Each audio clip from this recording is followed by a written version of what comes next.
Hello, love from Southampton, England. We are at the port right now and we just got off the Regal Princess, and in this video we're going to tell you a little bit about what it is to embark and disembark from Southampton. So we had made all our fancy plans to bus to get off at a certain terminal. They told us we were getting off at one terminal, the Mayflower, and they ended up changing us 2 days ahead of time to the Queen Elizabeth terminal, which means we're about a mile, or how far? 4. We're 4 miles different than what we expected. So that's put a little wrinkle into our plans, as will not untypically happen when you're on a cruise. You just gotta roll with it. So grab your tea and your scone, and then we'll tell you more about Southampton. Well, welcome cruisers to Cruise Port Captain, and joining us for our adventures in Southampton, England. Southampton is the UK's busiest and most prominent cruise port, and it ranks 7th as far as being busy cruise ports as far as passenger volume. So they're used to getting many ships, but it is still very much a commercial port, as you can see from my video that I made that morning. So with commercial ports, they're not always so pretty, but they get the job done. And our video is going to take you through some of the things that you need to know to have a great disembarkation, as I said in the first video, and some other things that we did throughout our day. And you can see I'm coming from my home port, or Orlando, Florida, so it's a little bit different than it was that day in Southampton in April.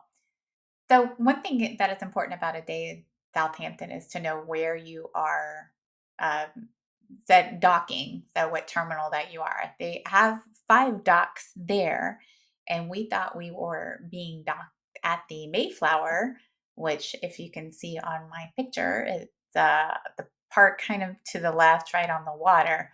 But we ended up docking at the Queen Elizabeth terminal, which is almost at the bottom. And this put a wrinkle into our day. So, as you're planning, you want to ask the cruise line, where are you docking? Because our idea is that we were just going to walk off the ship and then store our luggage and then have a nice few hours in Southampton and then be on our way.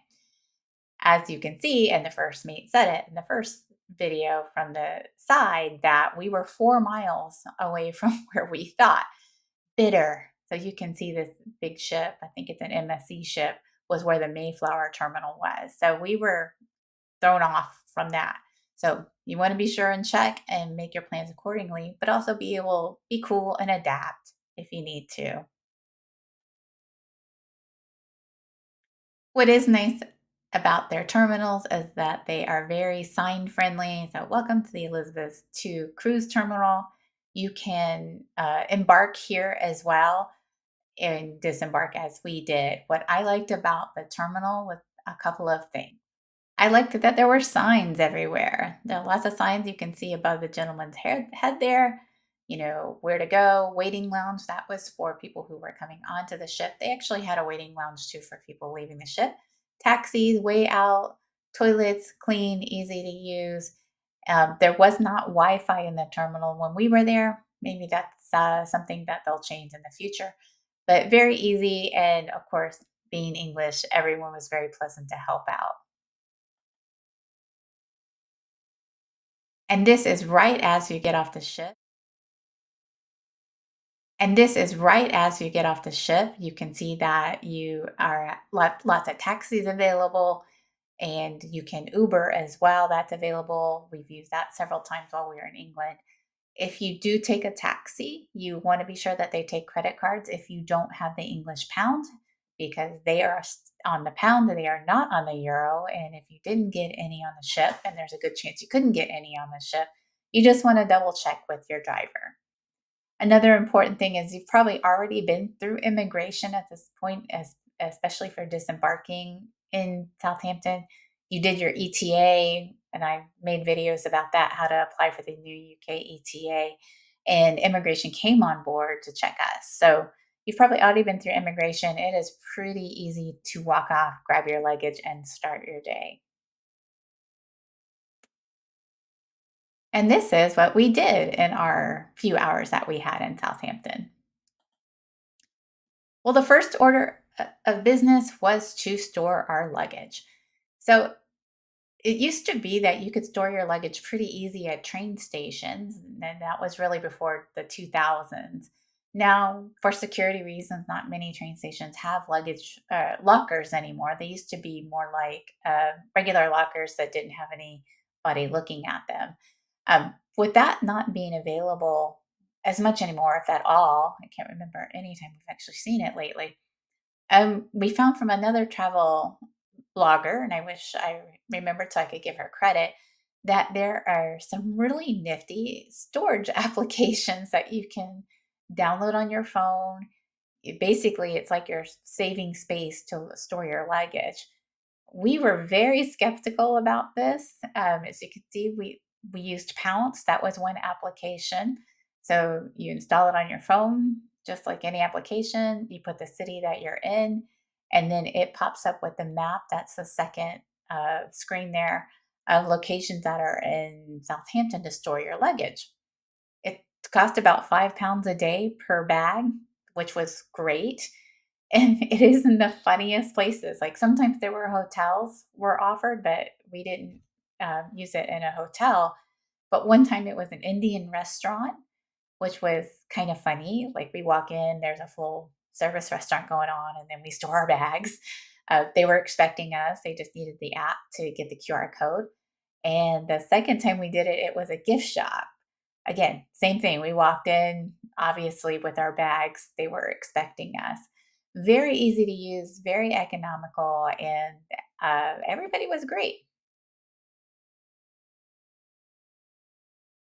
Another thing that's very handy about Southampton, so they are very used to tourists. So they have these very nice signages throughout the city to get you in the right way. And you can see from that circle, it's not very big where the main attractions are.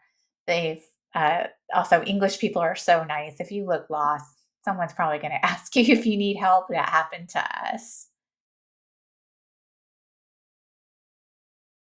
And here's a Google map of that same area. Basically, anytime you see the word Queen or Elizabeth or Victoria, it's going to be the main thoroughfare. Same thing here, but as you can see, the whole area is not very far that you want to go to. So if you like to walk, it's going to be an easy walk. If you have mobility challenges, you probably want to take a taxi to the city center and walk from there. And now we've started our tour. This is, as you can see, they've got great signs. Is walk the Southampton walls. Southampton's very old. It's from the Stone Ages, and it was officially made a city. I got this down from Queen Elizabeth in 1964, I believe was the actual day. But it's been here for much longer than that, and you'll see that throughout the city. You'll see here, this was along that walk, the Franciscan Friary, which formerly occupied on the site, was suppressed by the order of King Henry VIII in 1538. So that will, again, it just emphasizes how old everything is in England. And as an American, that always strikes me funny when we think something's old, which is maybe 100 years. And in Europe, something old means it's millennia. This video is from Canva, and they showed the pretty English day of the Tudor house. Oh, isn't that pretty with that beautiful blue sky? That wasn't our reality. This was our day. You can see it's very overcast overhead, and I've got my big coat on as we're walking around with our luggage because, again, we screwed up. But you can see what the Tudor house looks like. You can take tours of the house if you so like. And I took a picture of that so you can get a sense of what the times and the prices are like. Down here it says book 24 hours in advance and you can get a 10% discount. Woohoo! As you know, we are budget friendly travelers, but we were there on a Saturday. No, we were there on a Friday and they weren't open. Oh, but that's okay. we'll get there next time. One of the other big attractions is the Holyrood Church, dedicated to the Merchant Navy. Excuse me. So this was heavily bombed in World War II, as Southampton was, because it's a strategic port. Really, probably the last port before getting to mainland continental Europe. They did not rebuild this port, or I'm sorry, they didn't rebuild this church. So, but you can walk in. There's no entrance fee, and there are many nice memorials to naval officers, seamen, and just merchant marines in general. And if you are into your history about the Titanic, you may remember that the Titanic left from Southampton, England. So they have many memorials, and there's a Titanic walk where you can learn more about its brief time in Southampton before it took its ill-fated voyage.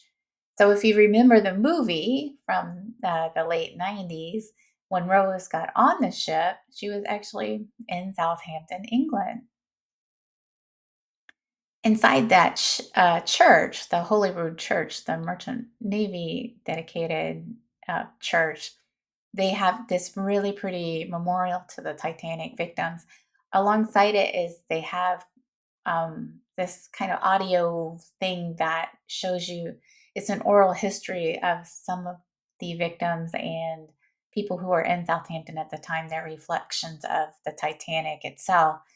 I think they must have recorded this when they were, or they must have been a part of the Titanic when they were either children or maybe they were young adults.